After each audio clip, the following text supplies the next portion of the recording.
தம்பிய போலே பார்த்திருக்கேன் ஆயிராளே பாசமுள்ள தம்பிய போலே பார்த்திருக்கேன் ஆயிராளே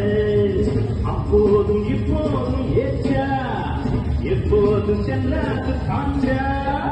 நான் கிடைச்ச மாட்டுக்கு வெட்டுருவேன் நான் கிடைச்ச மாட்டுக்கு வெட்டுருவேன்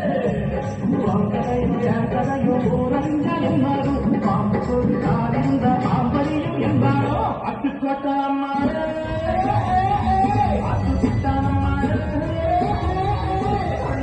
சிரிச்சா